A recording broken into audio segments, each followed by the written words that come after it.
Ladies and gentlemen, at this time, please place all electronic devices to vibrate. Mr. Majority Leader. Good afternoon and welcome to the Stadium meeting of October 5th, 2023. I'm Majority Leader Keith Powers. I'd like to thank everyone for joining us here today. If you'd like to follow along, the agenda for today's meeting is posted on the City Council website. Please join us for the Pledge of Allegiance.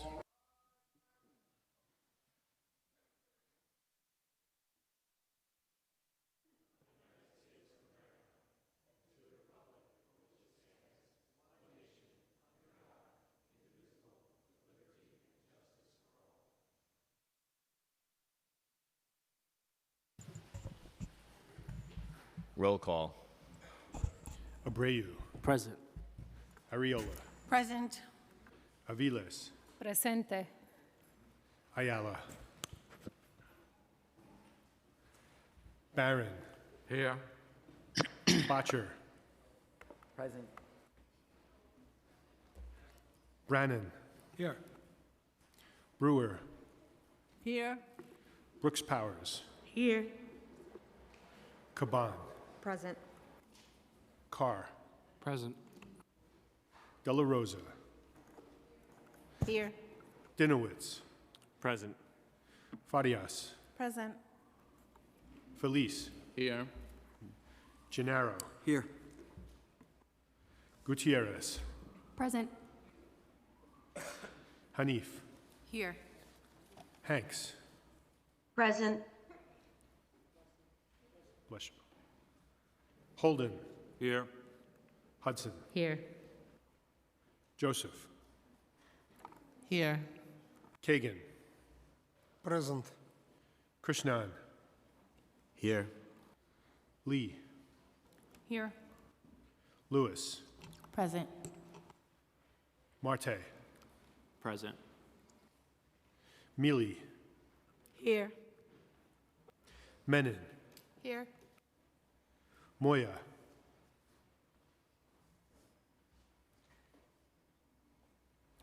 Narcisse.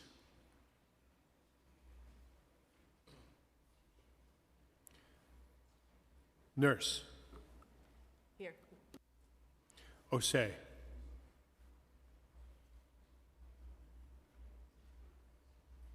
Palladino. Here. Wrestler. Here. Richardson Jordan. Present. Riley. Present. Rivera. Present. Salamanca.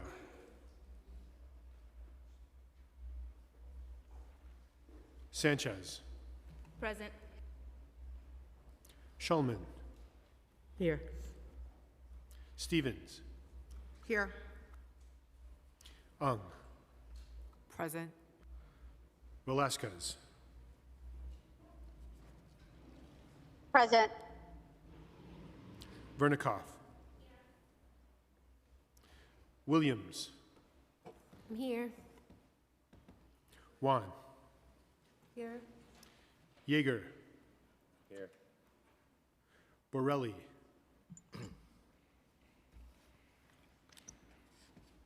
Powers. Here.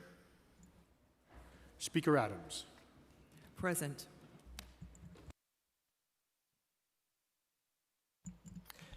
Thank you. We'll now have today's invocation, which will be delivered by Pastor Luis Aviles from Casa de la Fe Church, located at 1810 Randall Avenue in the Bronx.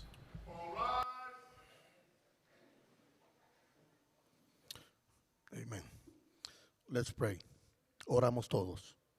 Amante Padre Celestial, te damos gracias por darnos la oportunidad de poder ver la luz de un nuevo día. Gracias por las fuerzas que nos das para poder levantarnos y emprender las faenas diarias a favor de nuestra comunidad y tomar las mejores decisiones para hacer de la ciudad de New York un estado seguro para nuestras familias, nuestros jóvenes y nuestros niños. Amado Dios, guía a cada líder y funcionario de nuestro gobierno a laborar en unidad en pro de líderes que trabajen unidos para una ciudad unida. Estamos conscientes que sin ti todo nuestro esfuerzo fuera imposible porque eres tú que nos das la sabiduría e inteligencia para hacer tu voluntad. Por lo tanto, líbranos de todo mal, líbranos de todo peligro, Dios. Tú eres un Dios justo, amoroso y eterno. Deseas la justicia para todos y para siempre para defender los derechos de los demás. Permite que tu paz reine en cada ciudadano, que reine el amor en el corazón, para que la venganza, ira y la violencia desaparezca por siempre y para siempre. Siempre te daremos la gloria. Amén. Loving Heavenly Father, we thank you for giving us the opportunity to see the light of a new day. Thank you for the strength you give us to be able to get up and undertake the daily tasks in favor of our community and make the best decisions in order to make the city of New York a safe state for our families, our youth, and our children. Dear God, guide every leader and officials in our government to work in unity so that our leaders may work together for a united city. We are aware that without you, all our efforts will be impossible because it is you who give us the wisdom and intelligence to do your will. Therefore, free us from all evil and from all danger. You are a loving and eternal God because you want justice for all and forever to defend the rights of others. Allow your peace to reign in every citizen. Let love reign in our hearts so that revenge, anger, and violence will disappear forever and ever. We will always give you the glory, Heavenly God, in the name of the Father, the Son, and the Holy Spirit. Amen. Thank you. Thank you. I now ask Councilmember Amanda Farias to spread the invocation on the record. Thank you, Majority Leader. And a special thank you to Pastor Aviles for spreading the invocation over today's stated meeting. It was a beautiful message. I've had the immense pleasure of working with him and the congregation at Casa de la Fe in my first term, as many of you are familiar, to create a 100% affordable housing project for seniors in Soundview to age in place with dignity and with their community. He is a relentless advocate and fighter for our community, and I'm grateful for him joining us today. Thank you.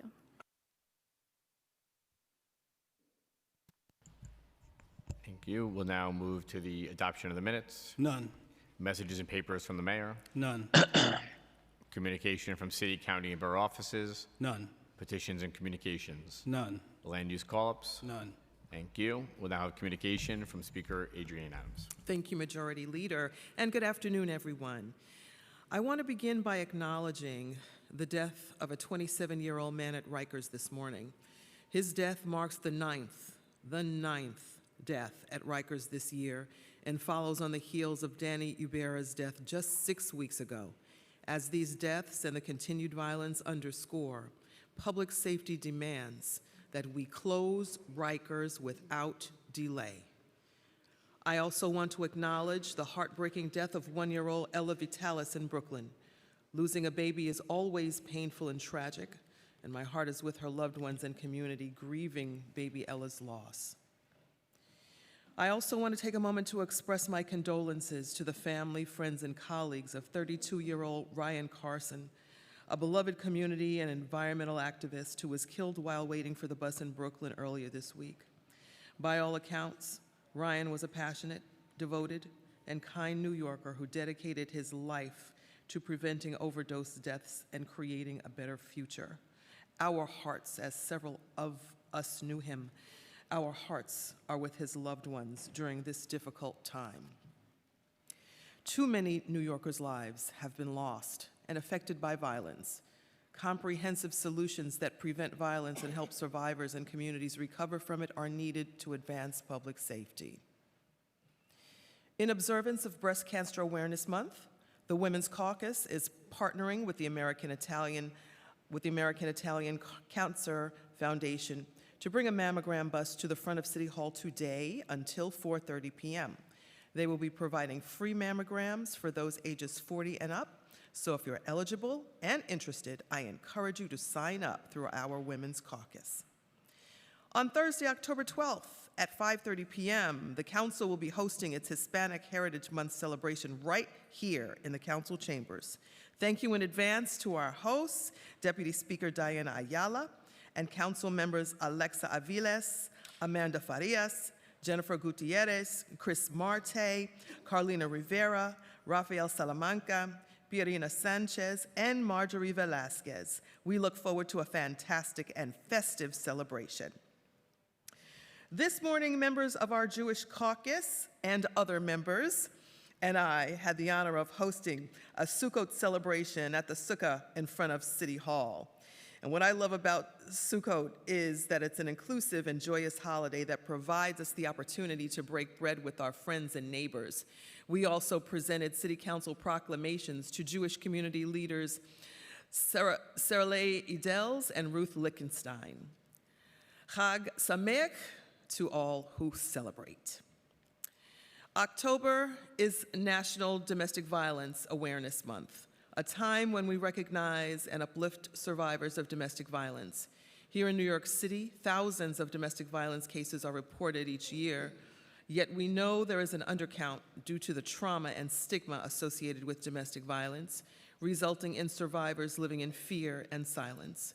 We must all work together to end gender-based violence and advance solutions that keep survivors safe and help them recover.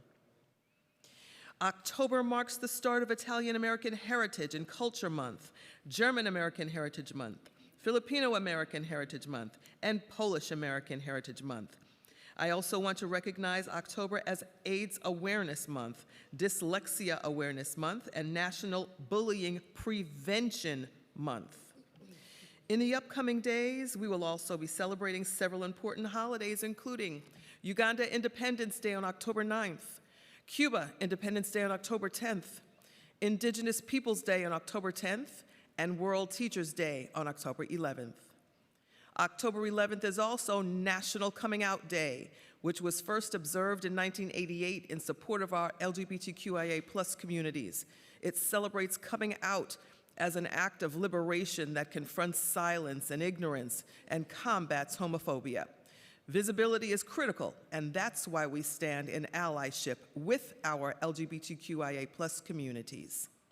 Finally, I want to wish a very early happy birthday to council members Julie Menin, Charles Barron, Bob Holden, and Justin Brannon.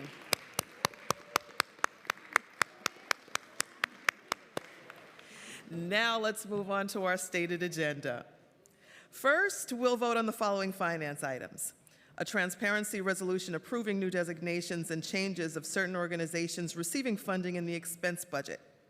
Next, we'll vote on the following land use item: 42-18 31st Avenue rezoning will facilitate a 6-story mixed-use building with 33 housing units, 9 affordable units, commercial space on the ground floor, and automobile and bicycle parking spaces in Councilmember 1's district. The Council is modifying the application to strike MIH Option 2 and add the deep affordability option, resulting in MIH Option 1 and the deep affordability option as the remaining applicable MIH options.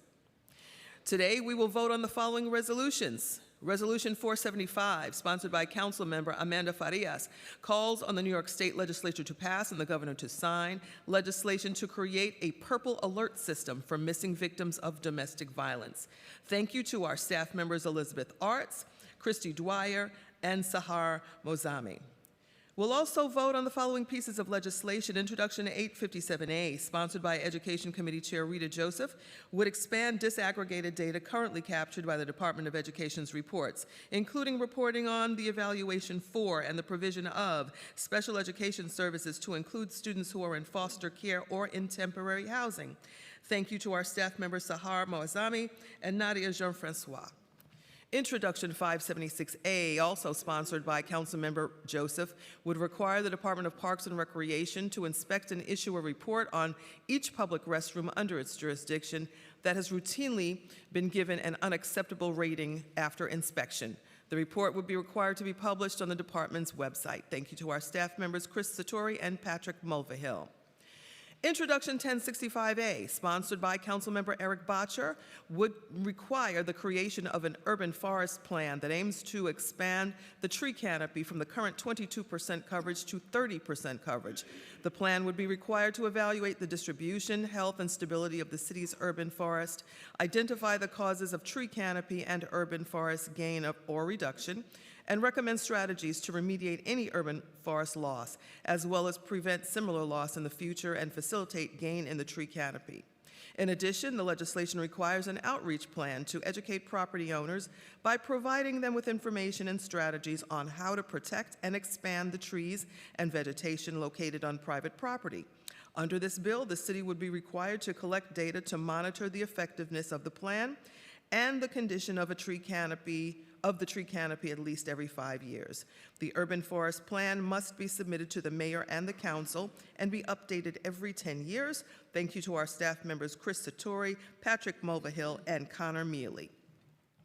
Next, we'll vote on Introduction 703A, sponsored by Councilmember Sean Abreu, which would require the Department of Social Services to submit a quarterly report on the timeliness of rental assistance payments to the council and its website starting on March 1st, 2024.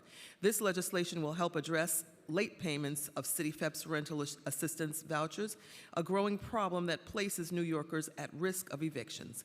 Thank you to our staff members, Aminta Kilawan and David Romero. Introduction 78A, sponsored by Councilmember Gail Brewer, would require the Department of Consumer and Worker Protection to create an informal campaign concerning workers' rights under the Earn Safe and Sick Time Act. The campaign would include the distribution of flyers, posters, and other written materials through pharmacies, doctors' offices, and other health-related institutions to educate the public and workforce.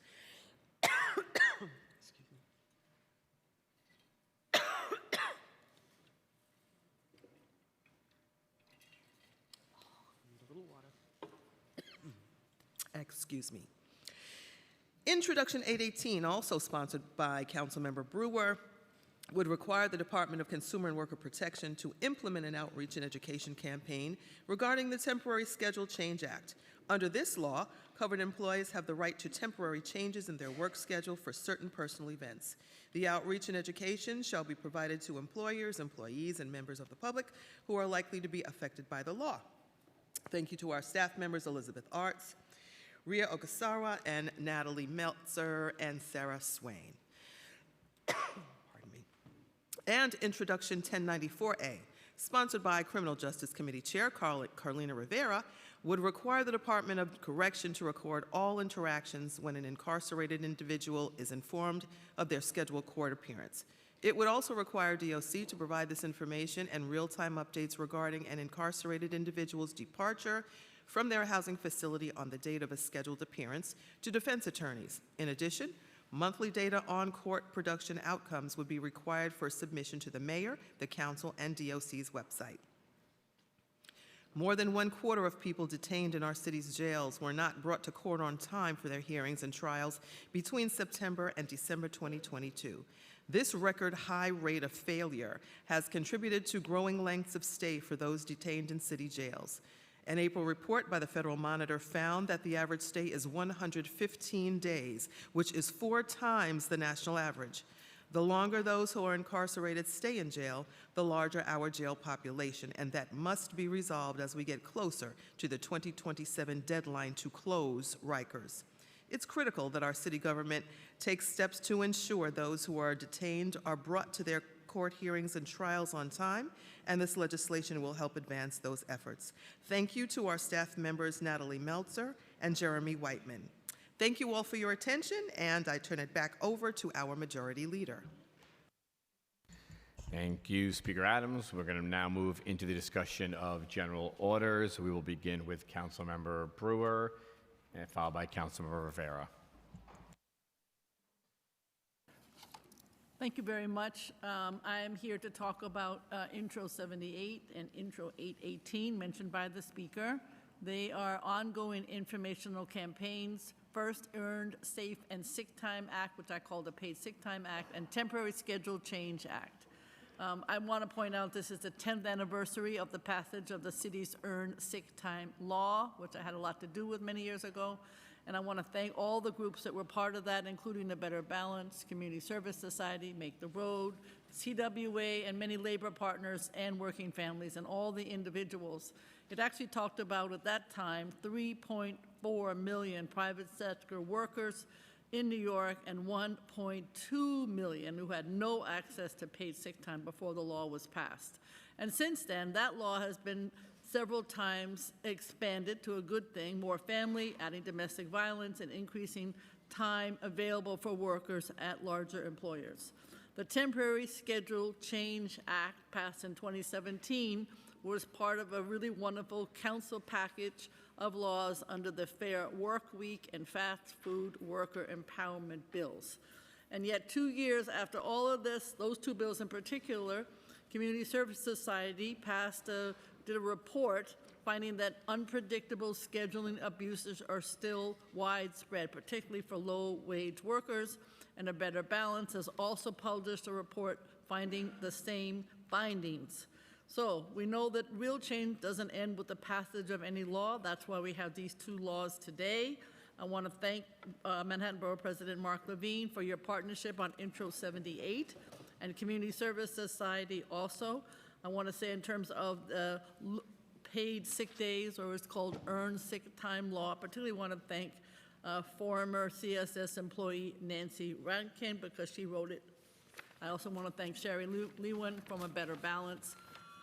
And then quickly, Speaker Adams, Chair Velasquez, and the Committee on Consumer Worker Protection, Chair De La Rosa, Committee on Civil Service, and all the amazing staff, Andy Velasquez, Rachel Cordero, Samita Demuka, Sarah Swine, Natalie Meltzer, Ria Oskawara, and Elizabeth Arce, and certainly Shula Warren Puder from my office. Thank you very much. Thank you. We'll now hear from Councilmember Rivera, followed by Councilmember Bottcher. Thank you. We are voting today on Intro 1094A, a bill to create transparency and accountability to ensure that the Department of Correction fulfills one of its primary duties, which is bringing people to court. During the first quarter of this year, DOC's court production rate was at about 85%. Based on statistics from the Criminal Justice Agency, this is nearly the same rate at which criminal defendants who remain at liberty can be expected to attend their court appearances. Undoubtedly, many factors contribute to this problem, but among them are understaffing and antiquated management systems. These issues are unacceptable and must be addressed. This bill requires the Department of Correction to record interactions in which an individual is informed about a scheduled court appearance and report on rates of court production. Public defenders, family on behalf of detainees, and advocates testified at a May City Council hearing that incarcerated people charged with crimes are regularly not being brought to their court appearances, even though ensuring that they get to court is the primary reason why they are held before trial. This bill ensures accountability on both sides, as all stakeholders agree the most impactful way we can reduce the numbers at Rikers Island is to improve case processing and reduce the length of stay. Nearly a quarter of the individuals at Rikers have been in custody for over a year, and 87% of those on Rikers are pre-trial. Between 2016 and 2022, the average length of stay at Rikers increased 89% from 61 days to 115 days.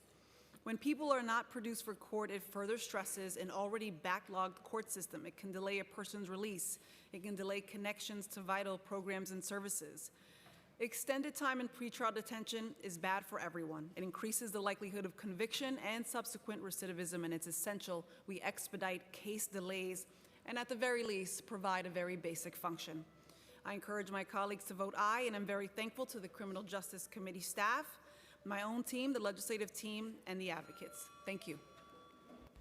Thank you. We'll now hear from Councilmember Bottcher, not in his old yearbook wardrobe, and Councilor Joseph. Thank you so much. Last Friday's flooding is just the latest reminder about how badly prepared we are to handle the effects of climate change here in New York City. It's yet another cry for help from our planet and a demand that we take action now. One of the actions we can take and must take is increasing the permeability of the surface in New York City. The water last week, it had nowhere to go. And we know that we can do that by planting street trees throughout every neighborhood in New York City. So today, instead of just talking about it, we are legislating it. Intro 1065 will require the Department of Parks to, in consultation with other agencies and stakeholders, government and non-government, to create an urban forest master plan and establish a goal of 30% tree canopy coverage equitably across New York City. It'll also require the Parks Department to conduct an outreach campaign to property owners on how to properly care for the street trees that we have. Since I took office in our district, we've planted around 500 trees. Many of those trees will not survive. We need everyone's help in caring for those trees. In addition to helping with stormwater runoff, these trees are going to purify the air, cool our neighborhoods in the summer, provide habitat for wildlife, and increase and uplift our quality of life all around. I want to thank Speaker Adams, Parks Chair Krishnan, the Forest for All Coalition, Carl Wilson and Hannah Moses from my office, and the council staff that helped make this bill possible. Thank you. We'll now hear from Councilmember Joseph. Thank you, Majority Leader. As the Education Chair, I am excited about the passage of Intro 857A, a law that requires the Department of Education to expand disaggregated data into reporting to include matrix on students in foster care and students in temporary housing. This bill is personal to me as a mother of 2 boys who are part of the foster care system. I'm compelled to do my best to improving the lives of kids and young adults who are part of the system now. Too often, we neglect the level of resources and support we're providing for them to succeed. By requesting the New York City Public School to provide the data it's reporting to include metrics of students in foster care, students in temporary housing, we're ensuring that the data about them are available for us to evaluate and better assist them when they enter our New York City Public Schools. Also, today, we're tackling public restrooms in New York City. My bill, Intro 576A, in partnership with Manhattan Borough President, will require the city and New York City Park Departments to report on features, conditions of public restrooms. This bill will ensure that our public restrooms are accessible and well-maintained to ensure that we are upholding the model of equity and innovation in our city. I thank Speaker, Chair Krishnan, and my staff. Thank you so much. Thank you. Do we have anyone else signed up to speak? Okay. We'll now move into, seeing none, we'll now move into the report of special committees. None. Report of standing committees. Report of the Committee on Civil Service and Labor, Intro 78A, Workers' Rights Informational Campaign. Amended and coupled on general orders. Report of the Committee on Consumer and Worker Protection, Intro 818A, Temporary Schedule Change Act. Amended and coupled on general orders. Report of the Committee on Criminal Justice, Intro 1094A, Court Production Reporting. Amended and coupled on general orders. Report of the Committee on Education, Intro 857A, DOE Reporting. Amended and coupled on general orders. Report of the Committee on Finance, Preconsidered Reso 806, Transparency Resolution. Amended and coupled on general orders. Report of the Committee on General Welfare, Intro 703A, City-Funded Rental Payments. Amended and coupled on general orders. Report of the Committee on Parks and Recreation, Intro 576A, Public Restrooms. Amended and coupled on general orders. Intro 1065A, Urban Forest Plan. Amended and coupled on general orders. General Orders Calendar, LU 260 and Reso 811, and LU 261 and Reso 812, 4218 31st Avenue rezoning. Coupled on general orders, I ask now that the clerk take a roll call vote on all of the items coupled on today's general orders calendar. Abreu. Aye. Ariola. I'd like to disclose that DSNY is in the transparency resolution, and my son Matthew is an employee of DSNY. I am aye on all with the exception of intros 1094A and 818A, of which I am a no.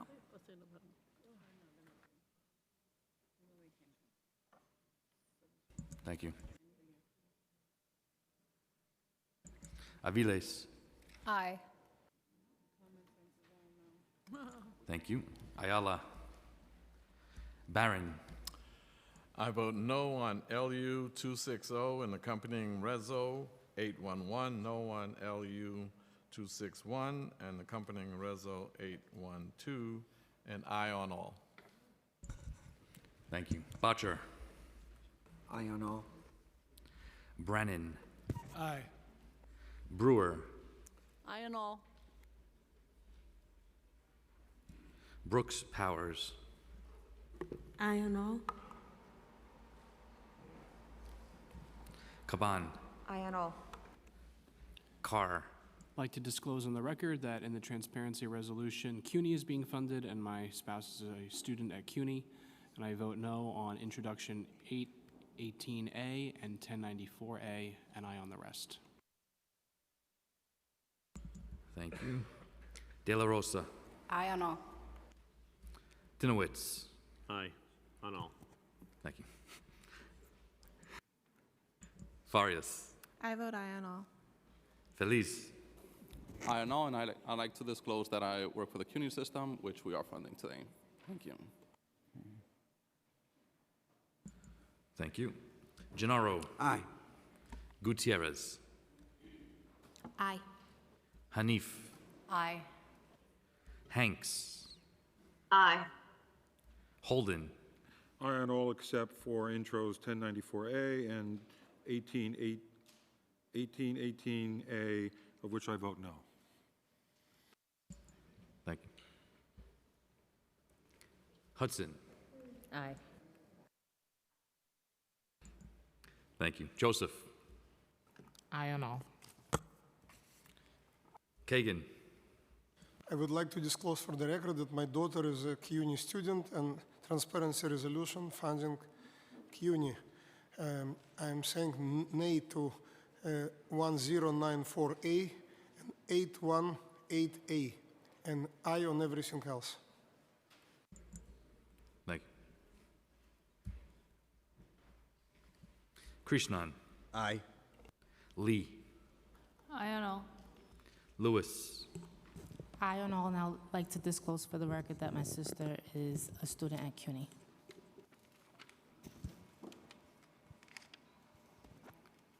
Marte. Aye on all. Mealy. Aye. Menon. Aye. Moya. Narcisse. Nurse. Aye on all. Osei. Palladino. Aye on all except for 1094A and 818A. Thank you. Wrestler. Aye. Richardson Jordan. I vote aye.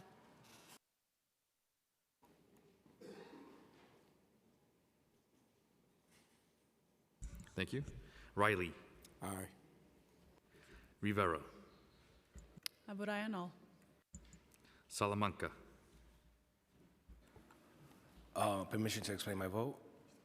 Go ahead. Thank you. So the Parks Department is funded in this transparency reso, and my spouse is associated with that organization, and I vote aye on all. Thank you. Sanchez. I'd like to disclose on the record that my brother is staff at CUNY BMCC, and with that, I vote aye. Thank you. Schulman. Aye on all. Stevens. I would like to disclose for the record that my daughter is a student at CUNY and also an employee for Presbyterian Hospital, and I vote aye on all. Thank you. Ung. Aye on all. Velasquez. I'd like to disclose on the record that my spouse works for DDP and that my brother is a board member of Samaritans of New York. I vote aye on all except 1094A, which I abstain. Thank you. Vernikov. Aye on all except 1094A and 818A. Thank you. Williams. I vote aye on all, and just disclosing for the record that I'm still a student at CUNY. Thank you. Juan. Aye on all. Yeager. Aye on all with the exception of intros 818 and 1014. Thank you. Thank you.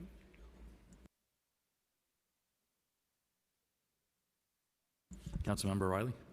Yeah, thank you. I just want to disclose for the record that we're funding the public schools and my daughters are students there. Thank you.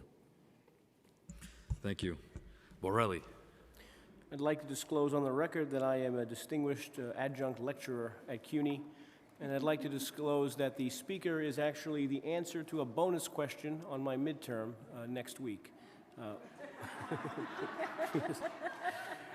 So with that, I vote aye on all except intros 1094A and 818A. Thank you. Powers. I don't think any of your students are watching, so I don't think they're going to get that extra question. But with that, I vote aye. Good luck to your students.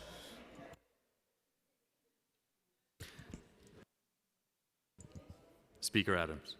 They may be watching, Joe. I vote aye on all.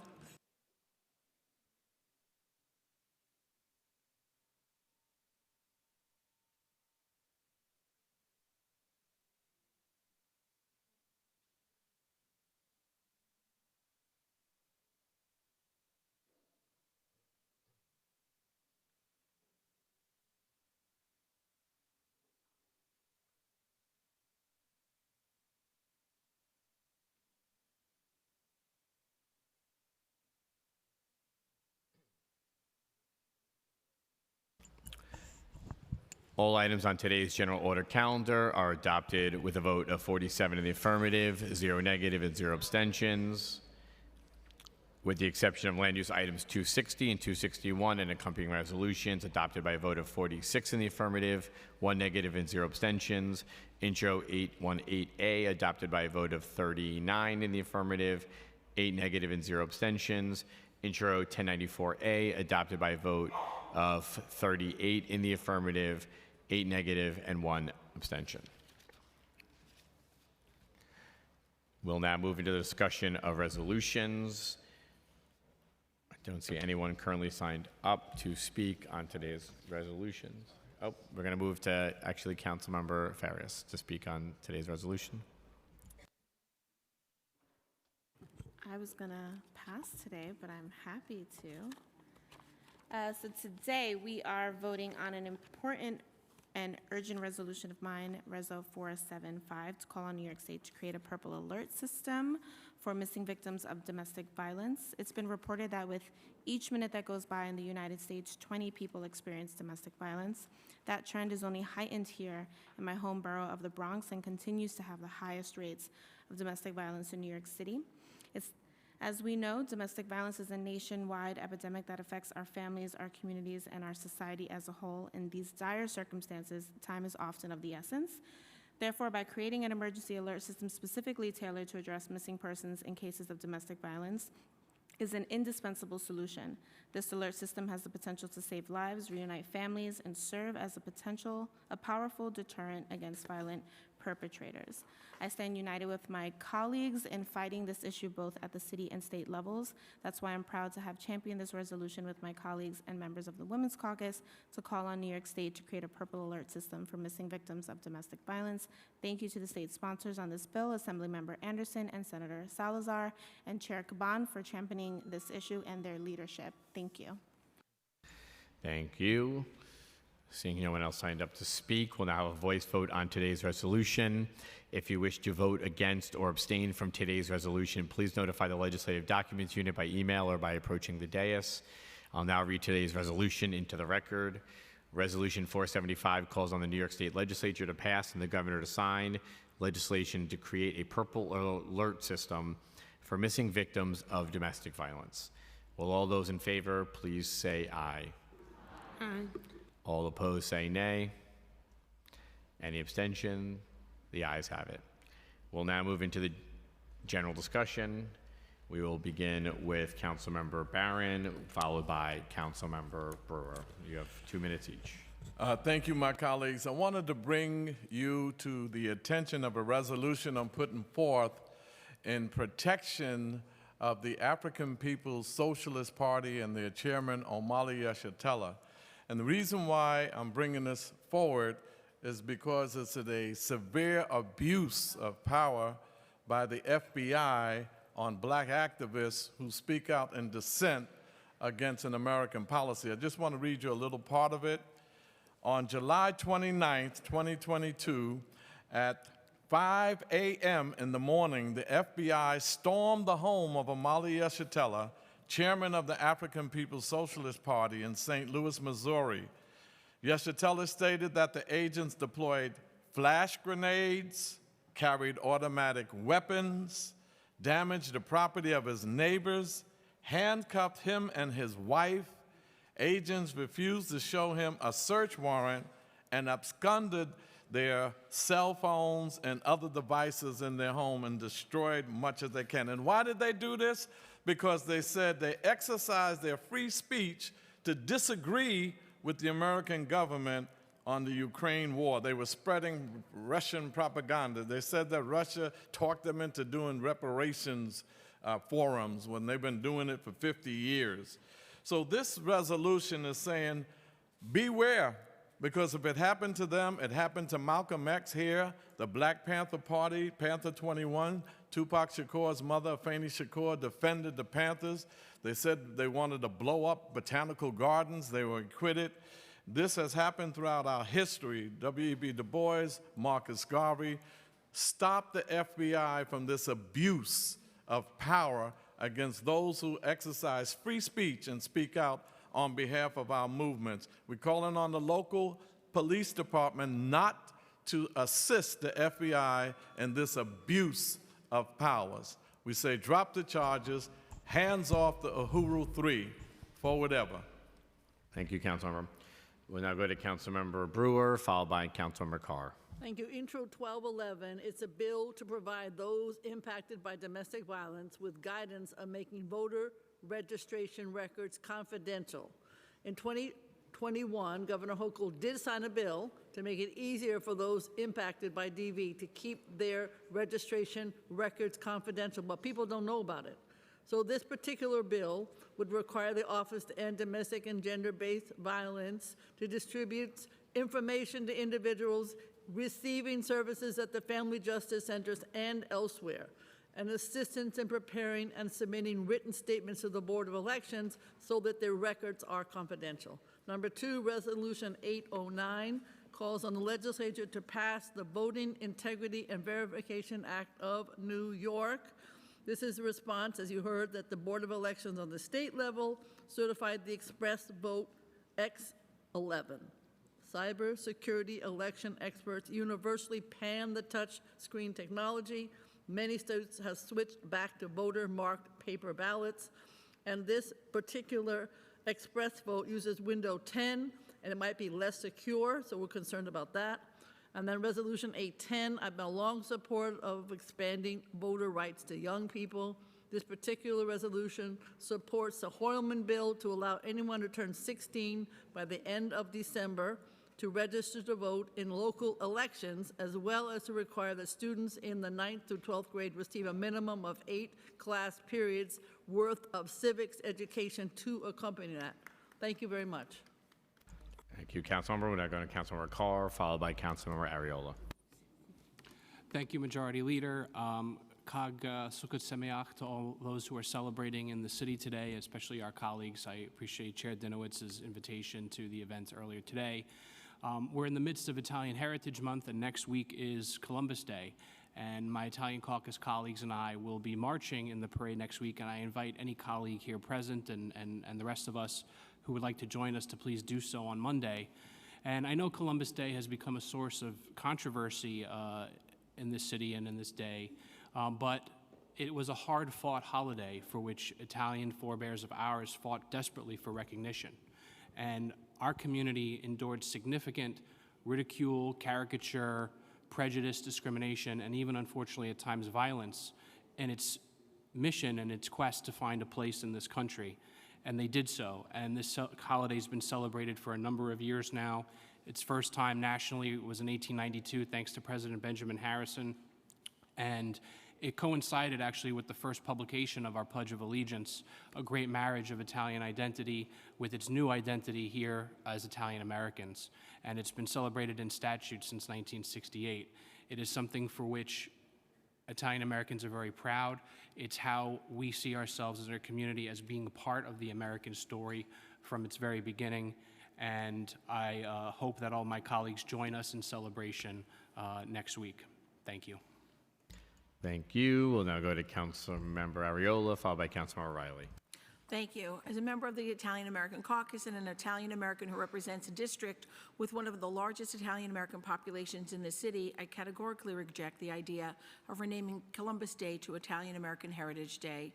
Doing so minimizes the story of the Italian American struggle in the United States and glosses over the history that my ancestors and the ancestors of many of my constituents experienced as they fought for assimilation and acceptance into the wider fabric of this nation. Today, many people forget that struggle. They forget that one of the largest mass lynchings in the history of this nation was against Italian Americans, when 11 Italian Americans were brutally murdered in the city of New Orleans. They forget the stereotypes, the violence, the bigotry that our forefathers had to endure to make Columbus Day a federal holiday.